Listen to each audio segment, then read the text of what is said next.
Hello friends, आप देख रहे हैं आपका चैनल शेयर बाजार विद आयुष। और दोस्तों, बात तो इस वीडियो में हम बाजार की करेंगे, लेकिन आज जिस तरीके से इंपॉर्टेंट इवेंट्स हमको होते हुए देखने को मिले हैं, चाहे वो आरबीआई की पॉलिसी हो, अभी दोस्तों जीडीपी का आंकड़ा हमारे सामने आता हुआ देखने को मिला है, अमेरिका के प्रेसिडेंट ने आज इंडिया के ऊपर क्या बोला, राइट। इसके अलावा ग्लोबली किस तरीके से जो एक बाज़ार लगातार बढ़िया करता हुआ देखने को मिल रहा है, आज वहाँ पर भयंकर गिरावट आई है। तो इन सारे इंपॉर्टेंट जो इवेंट्स हैं इसके ऊपर दोस्तों इस वीडियो में हम चर्चा करेंगे, मार्केट्स के बारे में चर्चा करेंगे।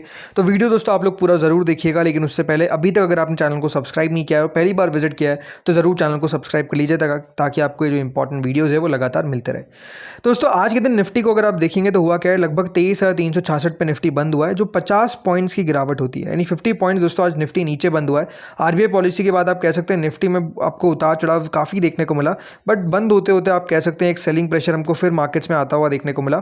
और निफ्टी आप कह सकते हैं कि दिन के निचले स्तर पर जाकर ही बंद हो सकता था, बट वहाँ से फिर थोड़ा रिकवर कर गया, बट स्टिल लोअर ही बंद हुआ है। कोई बड़ी तेज़ी के साथ आपको कारोबार करता हुआ नजर नहीं आया। इसके अलावा निफ्टी बैंक दोस्तों आज फिर हमको बढ़िया प्रदर्शन करता हुआ देखने को मिला। मतलब अभी अगर हम दोस्तों एक ट्रेंड देख रहे हैं तो वो ट्रेंड क्या है, वो ट्रेंड ये है कि दोस्तों निफ्टी अभी अंडर परफॉर्म करता हुआ देखने को मिल रहा है। निफ्टी बैंक कोई आउट परफॉर्म नहीं कर रहा है, बट निफ्टी के कंपैरिजन में आप कह सकते हैं कि परफॉर्मेंस ज़्यादा बेहतर है। इस पूरे हफ्ते में आप देखिए निफ्टी बैंक जो है वो लगभग 0.29% ऊपर है, बट वहीं अगर आप निफ्टी को नोटिस करेंगे तो निफ्टी में दोस्तों आपको गिरावट दिखेगी लगभग 1% की। तो आप समझ सकते हैं कि निफ्टी बैंक स्टिल ऊपर है, बट निफ्टी 50 जो है वो आपको नीचे कारोबार करता हुआ देखने को मिल रहा है। तो दिक्कत आपको निफ्टी में ज़्यादा देखने को मिल रही है rather than Nifty 50, Nifty 50 Nifty bank, right. So अब अगर आज मैं बात करता हूँ एडवांस डिक्लाइन रेशियो की, तो आपको नजर आएगा आज के दिन 1621 शेयर हमको बढ़ते हुए देखने को मिले और 1694 शेयर्स गिरते हुए देखने को मिले। तो ओवरऑल आप ये कह सकते हैं कि 1:1 का रेशियो है, जिसमें एक शेयर आपको बढ़ता हुआ देखने को मिला है तो एक शेयर घटता हुआ देखने को मिला है। थोड़े से गिरने वालों की संख्या ज़्यादा है, बहुत थोड़ी सी है, तो कोई बहुत बड़ा फर्क नहीं पड़ता है। बट आज के दिन अगर आप स्पेसिफिकली इंडाइसेस को देखेंगे, लाइक ऑटो इंडेक्स ऊपर था, फाइनेंशियल सर्विस ऊपर था, एफएमसीजी ऊपर था। आज फिर हमको आईटी में प्रेशर आता हुआ देखने को मिला। मीडिया में आपको तेज़ी देखने को मिल रही है, आज के दिन काफ़ी अच्छी तेज़ी देखने को मिली। इसके अलावा pharma, PSU bank, private bank, realty, health care, consumer durables, यहाँ सब जगह तेज़ी थी। तो आज दोस्तों जो मार्केट की ब्रेथ थी वो कुछ पॉकेट्स में अच्छी थी, कुछ पॉकेट्स में खराब देखने को मिली। इस तरीके से आज का जो मार्केट है वो दोस्तों हमको बीतता हुआ देखने को मिला है। अब जैसा मैंने कहा, आज दोस्तों आरबीआई की पॉलिसी मीट का आउटकम हमको आता हुआ देखने को मिलने वाला था, और आज हमको पता चलने वाला था कि आरबीआई की तरफ से फैसला क्या लिया गया। तो फैसला क्या लिया गया, चलिए अब एक बार देख लेते हैं।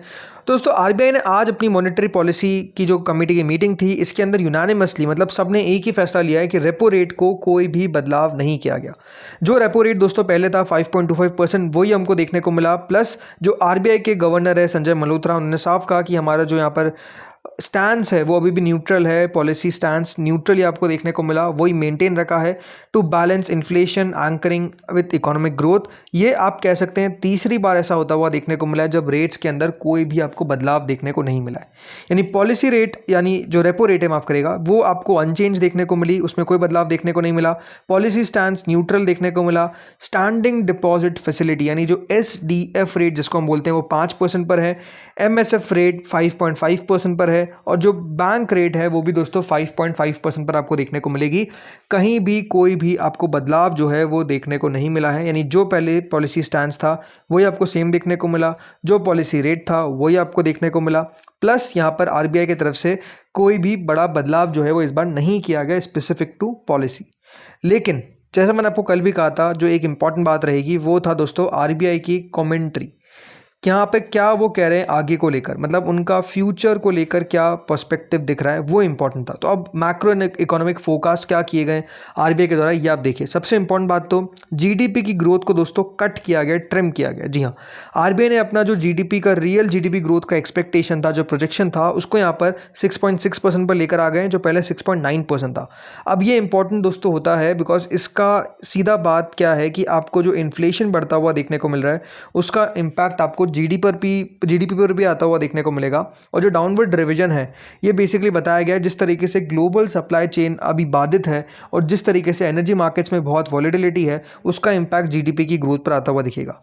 इन्फ्लेशन पे क्या कहा, इन्फ्लेशन को लेकर दोस्तों यहाँ पर जो बेसिकली बात कही गई है वो ये है कि FY27 के अंदर जो इन्फ्लेशन का प्रोजेक्शन है उसको 50 बेसिस पॉइंट से इंक्रीज़ कर दिया गया है। मतलब आरबीआई का मानना है कि इन्फ्लेशन जो है वो अब आपको बढ़ता हुआ देखने को मिलेगा 5.1% पर, अप फ्रॉम 4.6%। ये बेसिकली दिखाता है increase reflect rising input cost such as commercial LPG, industrial base metals, rubber और प्लास्टिक्स। तो इन सब में आप कह सकते हैं बढ़त का जो यहाँ पर एक्सपेक्टेशन है वो इस बार दोस्तों आरबीआई के द्वारा किया गया। तो सिंपल सी बात है कि आरबीआई का जो स्टैंस है वो आपको दोस्तों थोड़ा सा कॉशियस है। मतलब जिस तरीके से दुनिया भर में चीज़ें घटती हुई देखने को मिल रही है, ऐसा नहीं हो सकता है कि दोस्तों हम अलग रहें, हमारे ऊपर भी इम्पैक्ट आता हुआ देखने को मिलेगा। और इम्पैक्ट का कारण ये है कि जो इन्फ्लेशन का फोरकास्ट है उसको बढ़ाया गया, जीडीपी की ग्रोथ को कम किया गया। मेजर रिस्क फैक्टर्स क्या है? वेस्ट एशिया कॉन्फ्लिक्ट सबसे बड़ा फैक्टर उन्होंने कहा कि जिस तरीके से यूएस ईरान और वेस्ट एशिया क्राइसिस चल रहा है, क्रूड जिस तरीके से ऊपर गया $110 के पार, वो एक सबसे बड़ी चिंता है। दूसरा है मॉनसून को लेकर अनसर्टेनिटी, जो अल नीनो कंडीशन इमर्ज होती हुई देखने को मिल रही है और पोटेंशियल यहाँ पर बताया जा रहा है कि साउथ वेस्ट मॉनसून में आपको कमी देखने को मिल सकती है। तो इससे भी फूड प्राइसेस और एग्रीकल्चर आउटपुट में आपको दिक्कत आती हुई देखने को मिल सकती है। रिस्क है कि प्राइसेस आपको बढ़ती हुई नजर आएगी। तो ये दोस्तों दो मेजर चिंताएं हैं जो आप कह सकते हैं आरबीआई के द्वारा यहाँ पर बताई गई। ये सब चीज़ दोस्तों आरबीआई कर ही रहा था, बट इसके साथ साथ एक और चीज़ का इंतज़ार किया जा रहा था, और वो इंतज़ार किसका था कि क्या आरबीआई कैपिटल गेन्स को लेकर कुछ करेगा। तो एग्जैक्टली दोस्तों किया गया है, जी हाँ। सो फ्रेंड्स, आरबीआई ने यहाँ पर साफ साफ अनाउंस कर दिया है, मतलब बेसिकली गवर्नमेंट ने आप कह सकते एक तरीके से ऑर्डिनेंस लेकर आए हैं, और ऑर्डिनेंस में बताया गया है कि यहाँ पर जो फॉरेन इन्वेस्टर्स हैं उनको यहाँ पर टैक्स में एग्जम्पशन मिलेगा, मतलब उनके ऊपर टैक्स नहीं लगेगा। किसकी बात हो रही है? गवर्नमेंट सिक्योरिटीज़ इन्वेस्टमेंट की, ये बात ध्यान रखिएगा, उसकी बात हो रही है। GSEC जो गवर्नमेंट की सिक्योरिटीज़ होती है, जो डेट होता है, उसके ऊपर दोस्तों याद रखिएगा अभी बात की गई है। समझने वाली बात क्या है कि यहाँ पे दोस्तों सरकार जो है वो बेसिकली एक ऑर्डिनेंस लेकर आई है जो ग्रांट करता है कंप्लीट टैक्स एग्जम्पशन। मतलब एफआईआईज को अब कोई भी टैक्स जो है वो देने की ज़रूरत नहीं है। पहले याद रखिएगा टैक्स लगता था, कितना लगता था आपको बताऊंगा मैं आगे। बट यहाँ पर बात क्या है, सिंपल सी बात है कि जो गवर्नमेंट की सिक्योरिटीज़ है, जो सरकार याद रखिएगा डेट के जरिए पैसा उठाती है, उस पर जो कैपिटल गेन्स एफआईआईज को देना पड़ता था, उससे अब यहाँ पर सरकार ने कह दिया कि आपको कोई भी देने की ज़रूरत नहीं है। ये एक हिस्टोरिकल फिस्कल मूव है आरबीआई की तरफ से, बिकॉज इससे होगा क्या कि यहाँ पे आने वाले समय के अंदर दोस्तों आप कह सकते हैं कि जो फॉरेन कैपिटल इनफ्लो है वो आपको देखने को मिलेगा, और इससे रुपया भी काफ़ी मजबूत होता हुआ नजर आ सकता है। समरी क्या है? Interest income. पहले दोस्तों यहाँ पर 20% का याद रखिएगा एक विथ होल्डिंग टैक्स लगता था, इसको एग्जाम कर दिया गया है, मतलब अब ये बिल्कुल भी नहीं लगने वाला है। कैपिटल गेन्स को एग्जाम कर दिया गया है, जो 12.5% का याद रखिएगा कैपिटल गेन्स लगता था, बोथ शॉर्ट टर्म और लॉन्ग टर्म दोनों को हटा दिया गया, मतलब दोनों आपको इस बार अब लगते हुए नजर नहीं आएंगे। इफेक्टिव डेट क्या है कि 1 अप्रैल 2026 से, मतलब इसको ऑलरेडी दोस्तों यहाँ पर याद रखिएगा इफेक्ट कर दिया गया है, मतलब लागू कर दिया गया है। और ग्लोबल अलाइनमेंट क्या है? Same tax exemption has been extended to the banks for international settlements, यानी जो इंटरनेशनल सेटलमेंट्स है उसमें भी याद रखिएगा ये जो एग्जेम्पशन है ये मिलता हुआ नजर आएगा। अब यहाँ पर हुआ क्या, ये जब दोस्तों सरकार के द्वारा चीज़ अनाउंस की गई, मतलब इसका मतलब ये है कि सरकार जो है वो साफ कह रही है एफआईआईज को कि पहली बात तो आप भारत में आई हैं, अगर आप डेट में पैसा लगाते हैं तो आपके ऊपर हम कोई भी टैक्स नहीं लगाएंगे। यानी फॉरेन इनफ्लो को दोस्तों सरकार जो है वो साफ साफ आप कह सकते हैं कि यहाँ पर आमंत्रित कर रही है। तो आप कह सकते हैं कि देर आए दुरुस्त आए।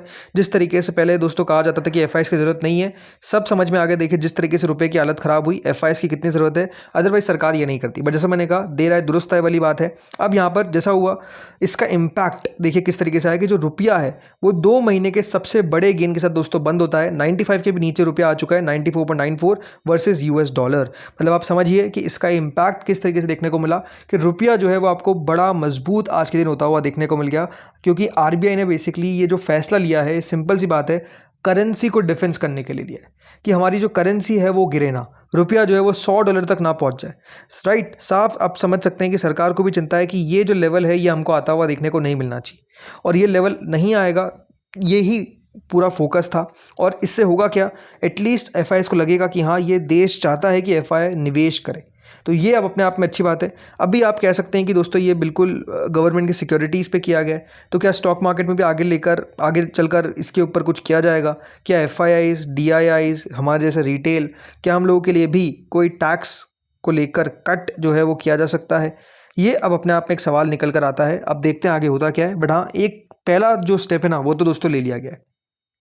इसके बाद दोस्तों आते हैं अगली खबर पे, और अगली खबर है हमारे जीडीपी को लेकर। तो दोस्तों आज आंकड़ा आता हुआ देखने को मिला जिसमें जीडीपी 7.8% पर आ गई है, जो अब पूरे साल की ग्रोथ है वो 7.7% पर है, और ये अनुमान से भी बेहतर है। तो दोस्तों आज के दिन जीडीपी का आंकड़ा आता हुआ देखने को मिला जिसमें जीडीपी 7.7% के पेस से आपको बढ़ती हुई देखने को मिली है as compared to 7.1% in FY 24-25। तो सॉरी 24-25 मतलब FY 25 के अंदर। और ये आप कह सकते हैं कि आंकड़ा जो है वो मजबूत देखने को मिलता है पिछली बार के आंकड़े से। 1 जनवरी से मार्च का पीरियड जो रहा उसमें जो जीडीपी की ग्रोथ है वो 7.8% पर रही है, और ये जैसे मैंने कहा अनुमान से बेहतर है। रियल जीडीपी या फिर जीडीपी एट कांस्टेंट प्राइसेस जो है वो दोस्तों ऑलमोस्ट एक लेवल पर आ चुकी है जो है 323.12 लाख करोड़। और यहाँ पर आप कह सकते हैं जो फर्स्ट रिवाइज्ड आंकड़ा था, फर्स्ट रिवाइज एस्टिमेट जो था वो करीबन 299.89 लाख करोड़ के आसपास था। तो यहाँ से आप कह सकते हैं बेहतर ही आंकड़ा आता हुआ देखने को मिला है। नॉमिनल जीडीपी का जो आंकड़ा है वो दोस्तों करीबन 346.36 लाख करोड़ के आसपास हमको आता हुआ देखने को मिला है। तो अच्छी बात है कि जीडीपी जो है वो आपको मजबूत होती हुई देखने को मिल रही है, ग्रोथ जो है वो आपको अनुमान से बेहतर होती हुई देखने को मिल रही है। एटलीस्ट ये तो आंकड़े हमको शो करते हैं। अब ये तो दोस्तों बात हो गई हमारी इकोनॉमी को लेकर, लेकिन ज़रूर ट्रंप कुछ ना कुछ तो हमारे देश को लेकर कहते ही हैं। कुछ दिनों से शांत थे, आज दोस्तों कहा है कुछ, क्या कहा है ये आप देखिए। उन्होंने कहा है कि प्रधानमंत्री जो है हमारे देश के मोदी जी, वो मेरे बहुत अच्छे मित्र हैं और ट्रेड डील जो है वो जल्द हमको होती हुई देखने को मिल सकती है। उन्होंने ये भी कहा कि भारत ने हमारा काफ़ी ज़्यादा फ़ायदा उठाया है, हमारे ऊपर काफ़ी टैरिफ लगा है, लेकिन उन्होंने कहा क्योंकि हमारे जो प्राइम मिनिस्टर है वो मेरे अच्छे दोस्त हैं तो हम जल्द ही एक ट्रेड एग्रीमेंट जो है वो करेंगे। ट्रंप ने अश्योर किया है after his administration said the United States was planning to impose additional 12.5% tariff on goods from India। But ये आप कह सकते हैं कि अभी तो उन्होंने साफ कहा है कि जो डील है जल्द होती हुई नजर आएगी। क्यों? बिकॉज मैं आपके प्रधानमंत्री को बहुत पसंद करता हूँ। तो अगर एक ट्रेड डील हो जाती है तो अच्छी बात है। हाँ, सवाल ये है कि ट्रेड डील कितने पर होगी, बिकॉज यूएस के कोर्ट ने तो साफ साफ दोस्तों टैरिफ को हटा दिया है। तो टैरिफ क्या रखा जाएगा ये एक सवाल अब नया निकल कर आ चुका है। सो इसके ऊपर अब हमको इंतजार करना पड़ेगा, लेकिन हाँ ट्रेड डील को लेकर तो ये बात कही गई है। इसके अलावा यूएस ईरान की अगर बात करते हैं तो यूएस ईरान की बात में दोस्तों साफ यही है। इसके अलावा दोस्तों ट्रंप ईरान को लेकर भी कुछ ना कुछ कहते रहते हैं। तो देखिए डोनाल्ड ट्रंप ने थर्सडे को क्या कहा था कि वो ऑनर्ड होंगे to meet Iran supreme leader Ayatollah Mojtaba Khamenei. अब ये समझ में नहीं आता कि देखिए डोनाल्ड ट्रंप चाहते क्या है। मतलब वो कहते हैं कि एक समय पर कि ये और ख़तरनाक है जो पहले वाले खमेनी थे, और अब कहते हैं कि नहीं मैं बहुत ज़्यादा मतलब गौरवान्वित महसूस करूँगा कि अगर मैं अयतुल्ला मुज्तबा खमेनी से मिलता हूँ।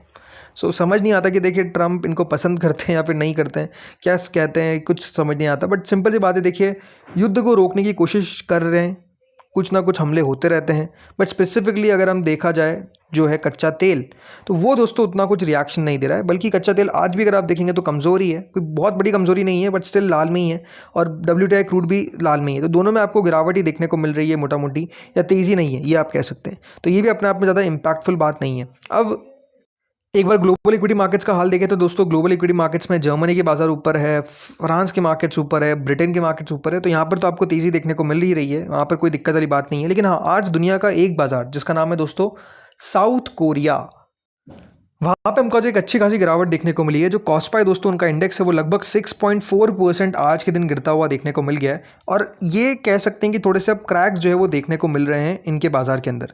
कॉस्पाई जो आप कह सकते हैं मोर देन 100% बढ़ता हुआ देखने को मिला है। अब सिंपल सी बात है कि जब इतना कोई दोस्तों इंडेक्स बढ़ेगा, इतना कोई बाजार में तेज़ी आएगी, तो गिरावट भी आपको देखने को मिलेगी। आज जो एक्सचेंज है उसने अपना जो बेसिकली एक्सचेंज है उसको भी दोस्तों याद रखिए कुछ समय के लिए रोकना पड़ गया।